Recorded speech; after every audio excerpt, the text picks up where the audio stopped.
First ever factory outlet Mukunda jewellers ఇప్పుడు చందానగర్ లో April 19న గొప్ప ప్రారంభం.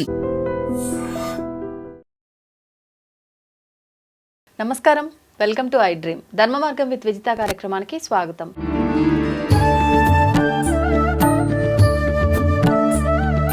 ప్రస్తుతం మనతో పాటు ఉన్నారు ప్రముఖ జ్యోతిష వాస్తు పండితులు బ్రహ్మశ్రీ అన్నవరపు తిరుపతి మూర్తి అవధాని గారు. ఇప్పుడు వారితో మాట్లాడదాం. నమస్కారం గురుగారు. ఓం శ్రీ మహాగణాధిపతయే నమః. గురుగారు, శని త్రయోదశి రాబోతోంది. ఆ రోజున ఆచరించాల్సిన విధి విధానాలు ఏంటి? అసలు ఎటువంటి పనులు చేస్తే బాగుంటుంది ఆ రోజున? శన్యరిష్టేతు సంప్రాప్తే శని పూజాంచకారయేతు శని ధ్యానం ప్రవక్ష్యామి సహ కుటుంబానాం ప్రాణపీడోపశాంతయే. శని త్రయోదశి, శనివారము త్రయోదశి కలిసి వచ్చేటువంటిది శని త్రయోదశి అంటారు. శని త్రయోదశి వచ్చిన ప్రతిసారి రకరకాలైన విధానాలు ఉండవు. ఎప్పుడొచ్చినా స్వామివారికి చేసేటువంటి ఒకటే విధానం. ఓకే, మనకుండేటువంటిది శనికి సంబంధించి అర్ధాష్టమ శను, అష్టమ శను, ఏలినాటి శను ఇటువంటిది ఏదైనా ఉండి దాని ద్వారా ఏదైనా బాధలు అనుభవిస్తున్నాము అన్నప్పుడు ప్రతి శనివారం చేసుకోలేకపోయినా శనివారం త్రయోదశి అనేటువంటిది ప్రదోషం కాబట్టి ఆ సమయంలో ఉదయం కన్నా సాయంత్రం విశేషమైన ఫలితం ఇస్తుంది. ఉదయం ఇచ్చేటువంటి ఫలితం నార్మల్గా మనం చేసుకుంటాం, ఇస్తుంది. ప్రదోష సమయంలో 4:30, 5:30, 6 మధ్యలో, 4 గంటల నుంచి ఇంచుమించుగా 6 మధ్యలో ప్రదోష కాలము అని అంటారు. ఆ సమయంలో చేసేటువంటిది ఆరాధన శనేశ్వర స్వామి వారికి విశేషమైనటువంటి ఫలితాన్ని ఇస్తుందమ్మా. ఖచ్చితంగా. ఎటువంటి ఆరాధన అంటే ఏం చేయాలి?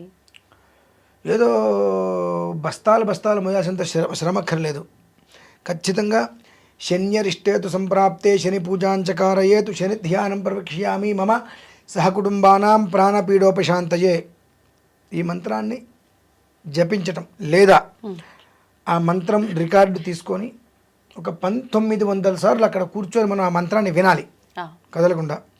ఆ మంత్రం వింటున్నంతసేపు కూడా ప్రతిసారి ప్రాణపీడోపశాంతయ్య అన్నప్పుడు అన్ని నువ్వులు ఒక ప్లేట్లో, ఒక చెంచాడు నువ్వుల నూనె ఒక ప్లేట్లో మనకు శివలింగాన్ని పెట్టుకొని చక్కగా ప్రాణపీడోపశాంతయ్యే అనగానే ఈ రెండు కలిపి స్వామివారి మీద వేయటం. అలా 1900 సార్లు. 1900 ఎంతమ్మా? గంటన్నర అంతే అయిపోతుంది. శుభ్రంగా అయిపోయిన తర్వాత శివలింగాన్ని కడిగేసుకొని దాని మీద మళ్ళీ అక్షతలు బియ్యము కలిపి, నువ్వులు బియ్యము ఈ రెండు కలిపి తిలాక్షతలు ఆ శివలింగం మీద వేసి భస్మం వేసి నమస్కారం చేసుకొని అంత నివేదన ఏదైనా కొబ్బరి పండో, కొబ్బరికాయో, ఏదైనా పండో, ఫలమో స్వామివారికి నివేదన పెట్టి హారతి ఇవ్వటం. అలాగే ఒక్కసారి నవగ్రహాల్లో శనేశ్వర స్వామివారి దగ్గరికి వెళ్ళి జ్యోతి మనకు ఒక ఇత్తడి ప్లేట్ ఏదైనా తీసుకొని ఒక 7 ఒత్తులు, 8 ఒత్తులు, 10 ఒత్తులు కలిపి ఇలా దగ్గరికంటే కాస్త లావుగా ఒత్తులుగా వస్తాయి. వాటిని వరుసగా అర్ధచంద్రాకారంలో 19 ఒత్తులు అలా అర్ధచంద్రాకారంలో పెట్టి వాటిని వెలిగించి స్వామివారికి హారతి ఇచ్చి అది పట్టుకొని 19 ప్రదక్షిణాలు చేసి బయటికి రాగలిగితే చాలమ్మా.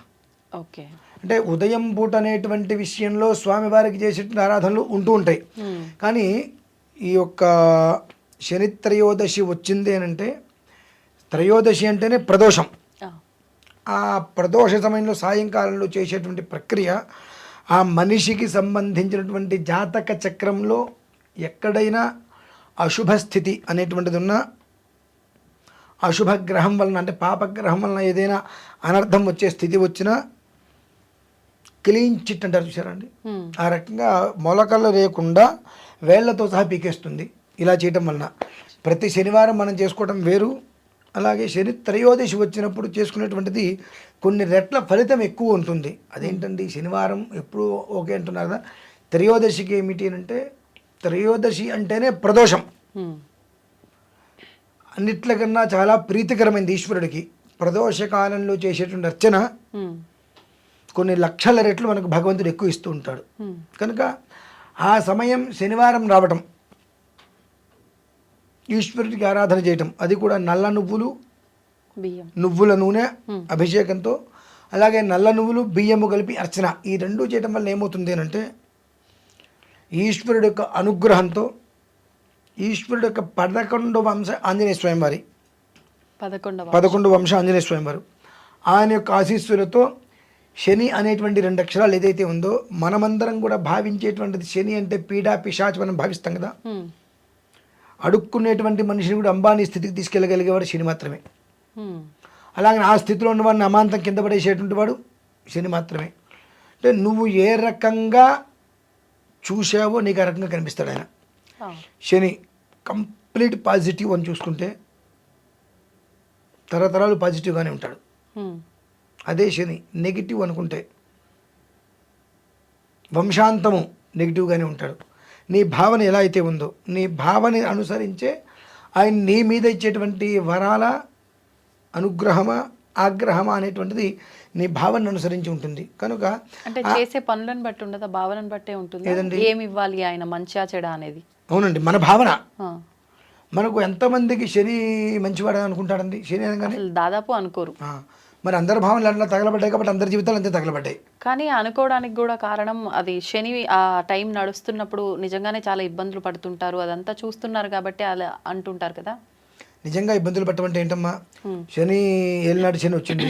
నిజంగా ఇబ్బందులు పడటము అంటే పిల్ల జిల్లా భార్య బిడ్డ ఇల్లు గుళ్ళు మొత్తం అంతా పోయి నడు రోడ్డు మీదకి వచ్చి ముష్టి ఎత్తుకోవటం.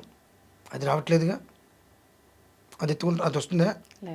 ఆ ఇంట్లో ఉంటున్నారుగా, ఒకరోజు ముందే వెనుక రెంటో ఈఎంఐ కడుతున్నారుగా, తింటున్నారుగా, ఇక మీకు ఇబ్బంది ఎక్కడుంది? ఏలినాడు శని వచ్చింది నన్ను నాశనం చేస్తుంది, ఏలినాడు శని వచ్చింది నన్ను నాశనం చేస్తుంది అనే నెగిటివ్ ఉంది కదా. ఆ నెగిటివ్ ఏం చేస్తుందంటే ఏ పని మీద ధ్యాస పోనివ్వదు. ఓకే, ఈ పని చేద్దాము, నాకు ఏలినాడు శని నాశనం చేస్తుందేమో. నువ్వు నాశనం చేస్తుందేమో అనుకున్నప్పుడు ఏది నిన్ను మంచిగా ఏది తీసుకొస్తుంది, ఏది తీసుకురాదు కదా. నీ భయం, నీ నమ్మకం నీకు శ్రీరామరక్ష. ఆయన సర్వకాల సర్వావస్థలందు మంచివాడేమో శని. నవగ్రహాలలో శుభగ్రహం ఏదైనా ఉన్నదంటే శని మాత్రమే. కానీ శని అనగానే మనం చూసేటువంటి చూపు, మనం ఆలోచించే విధానం, మనం భావించే భావన మనకు నెగిటివ్ ఇస్తున్నాయి. దాన్ని మనం ఏ ఒక్కళ్ళు కూడా సూర్యుడికి నివేదన చేసి ప్రసాదం తింటారుగా, బుధుడికి నివేదన పెట్టి ప్రసాదం తింటారు, బృహస్పతికి నివేదన పెట్టి ప్రసాదం తింటారు, శనికి నివేదన పెట్టి ప్రసాదం తింటారా? ఎందుకని అంటే నీ మనస్సులో ఆయన అంటరానివాడు, అంటూ ముట్టూ ఉంది ఆయనకి, అంటరానివాడు. కాబట్టి ఆయన దగ్గర నువ్వు అభిషేకం చేస్తున్నావు, దోషం పోవాలని చెప్పి ఎంత చేసావు, ప్రసాదం ఇస్తుంది, శని ప్రసాదం తింటాం ఏంటన్నావు, అయిపోయి నీకు ఆ కర్మ ప్రార్థం అనుభవిస్తున్నావు కాబట్టి ఇటువంటి దుర్మార్గమైన ఆలోచనలు వస్తున్నాయి. శని ప్రసాదం తిని మరి శనికి అభిషేకం ఎందుకు చేసావు? దోషం పోవటానికిగా. శివుడికి అభిషేకం ఎందుకు చేసావు? పాపం పోవటానికిగా. మరి ప్రసాదం తింటున్నావుగా, ఈయనకి ఆయనకి తేడా ఏంటి? అంటే శని అనగానే ఏదో చేయగానే తాకితే అంటుకుంటాడు, మాట్లాడితే అంటుకుంటాడు, ఇలాంటివి ఎక్కువగా ఉన్నాయి కాబట్టే తాకినా తాకపోయినా మాట్లాడినా మాట్లాడకపోయినా అంటుకుంటున్నాడు ఆయన. కరెంట్ వేరుంది, చేతికి రబ్బర్ వేసుకుని పెట్టుకుంటే ఏమవుతుంది? ఏమవుతుంది? షాక్ కొట్టరుగా, నార్మల్గానే ఉంటుంది. నేను కరెంట్ ఆఫీస్లో పనిచేస్తున్నా కాబట్టి ఇలా పట్టుకుంటా అంటే బాగుంటుందా? అది అలా ఉంటుంది. అంటే ముక్కోటి మంది దేవతలు ఆయన ఒక దేవత. కానీ ఆయన నువ్వు శని అనగానే అదొక పీడ పిశాచం, చాలా ఒక రకమైనటువంటి నెగిటివ్ దృష్టిలోకి బాగా వెళ్ళిపోయినప్పుడు నీకు మంచి ఎందుకు జరుగుతుంది? నీకు అదే నువ్వు ఊహించిందే జరుగుతుంది, నువ్వు అనుకున్నదే జరుగుతుంది. నువ్వు అందులోంచి బయటికి వచ్చి ఒక్కసారి శని అని అంటే ప్రాణపీడ ఉపశాంతయే. ప్రాణపీడ ఉపశాంతి ఎందుకంటే అంటే అపమృత్యు అనేటువంటి ఉన్నటువంటి పీడను కూడా ఆయన పూర్తిగా కూడా ఉపశమనం చేసేటువంటి వాడు అనే ఆలోచన నీకు రాగలిగిందా? ఒక్కసారి వచ్చి చూసుకో. ఆయన పుట్టినటువంటి బిడ్డని ఆ తల్లి పొత్తిళ్ళలో పెట్టుకొని ఎంత జాగ్రత్తగా కాపాడుకుంటూ వాడికి ఆకలి వేస్తుందని తెలియంగానే పాలిస్తూ, వాడికి పాలిస్తే వాడికి ఏదైనా నేను తినరాని పదార్థాలు ఏదైనా తింటే తద్వారా వచ్చేటువంటి పాల ద్వారా పిల్లవాడికి దగ్గో జలుబో తుమ్మో ఏదో వస్తుందని చెప్పి పిల్లవాడి ఆరోగ్యాన్ని దృష్టిలో ఉంచుకొని ఏ రకంగా అయితే కనుక ఆవిడ పచ్చాలు అవన్నీ చేస్తూ ఉంటుందో ఆ రకంగా కాపాడతాడు. మా పసిబిడ్డని కాపాడినట్టు కాపాడతాడు. అది కానీ నువ్వు ఎప్పుడైతే కనుక శని పీడా పిశాచం నెగిటివ్గా రకరకాలుగా అనుకుంటుంటావు, అలానే కొంతమంది తల్లులు ఏం చేస్తుంటారంటే పసిబిడ్డని కన్నా నడువుడి మీద వదిలేస్తారు. అలా వదిలేస్తాడు. రెండు భావన ఒకటి ఉంది, విధానాలు రెండు ఉన్నాయి. నువ్వు ఏ భావన ఆలోచించు ఆ విధానం నీ దగ్గరికి వస్తుంది. అది విషయం. ధన్యవాదాలు. పరమేశ్వర.